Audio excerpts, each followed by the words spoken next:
सुरक्षा को धोखा देते थे, क्रांतिकारियों का दल इसी तरह लाहौर से निकला और अलग अलग रास्तों से ग्वालियर पहुंचा, जहां एक गोपनीय स्थान पर सभी इकट्ठे थे।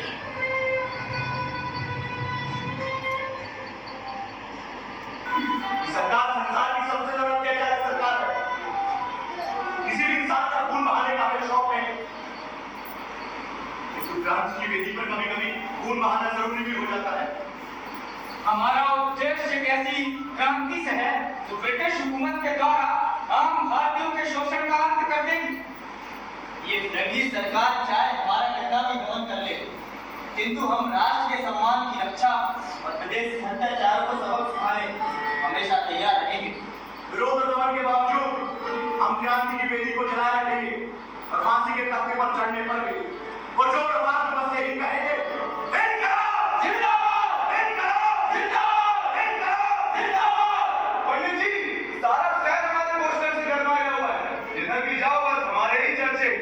कुछ भी कहो, जनता बहुत खुश है, लेकिन सरकार को तो लगा मार गया। अरे इतनी बड़ी घटना घट गई और किसी को कोई सुराग भी नहीं मिला। पंडित जी, इससे बड़ा अपमान और क्या हो सकता है ब्रिटिश हुकूमत का। राजगुरु भी यही तो हम चाहते थे। अंग्रेजी सरकार से जुड़ा है। जनता जिसके दिल में लाला जी की मौत का कांटा चुका हुआ है, उस कांटे ने तो सत्य दिए और इसलिए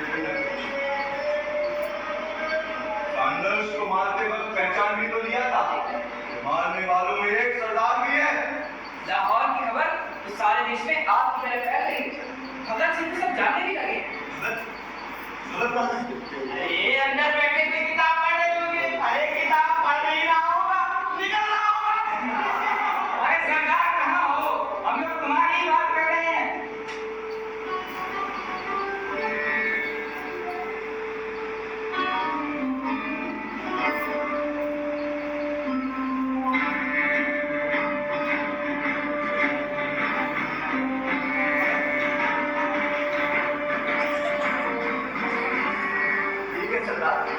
तुमने अपने ग्लेशियर वाली बड़ा भी उतार दिया। वीर जी कमी कहाँ है आपकी? उन फिरंगियों के अत्याचार से अपने देश को आजाद कराने के लिए मैं कुछ भी कर सकता हूँ। अभी तो मैंने अपने केश ही कटवाए, जरूरत पड़ी तो इस देश के लिए अपनी गर्दन भी कटवा दी। बिल्कुल सरदार, बिल्कुल। गर्दन तो कटे लेकिन शर्म भी हो। लेकिन पंडित जी, फिर भी हमें चौकन्ना रहना होगा। पुलिस अभी भी पकड़ सकती है। ये जनाब तो सोते हुए पकड़े जाएंगे, क्योंकि ये तो चलते चलते सो जाते हैं। इनकी आंख तो सीधे करेगी। तब पहरेदार से पूछेंगे, सर में पकड़ा गया? देखो सबका देख रहा और ये जनाब चांदनी रात में चांद देखते पकड़े जाएंगे और पकड़े जाने पर पुलिस वालों से कहेंगे पकड़ गया तो कोई बात नहीं, लेकिन चांद तो देखो कितना खूबसूरत है। और भाई ये भगत सिंह और विजय कुमार सिन्हा किसी सिनेमा हॉल में पिक्चर देखते पकड़े जाएंगे और कहेंगे, ओए बाद में पकड़ लेना, पहले पिक्चर तो पूरी देख लेने दे। अरे पंडित जी, आपके लिए तो दो रस्सों की जरूरत पड़ेगी।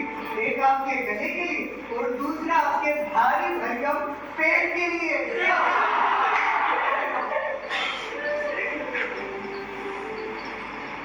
तो भाई रस्सा वस्सा तो मुबारक हो। नमाज को जब तक ये बमतुल बुखारा है, इसने अपनी माँ का दूध दिया है जो आजाद को जिंदा पकड़। हम मरते दम तक दुश्मनों की गोलियों का सामना करेंगे। आजाद थे, आजाद हैं और आजाद रहेंगे।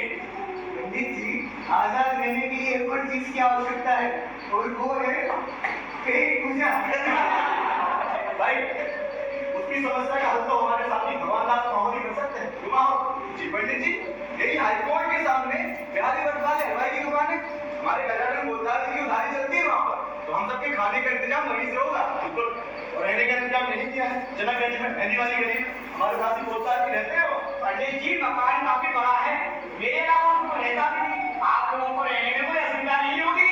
तो देर किस बात की बोलदार साहब, उन फिरंगियों की गोली खाने से पहले क्यों ना ग्वालियर के गोलियों पे खा लिए जाए।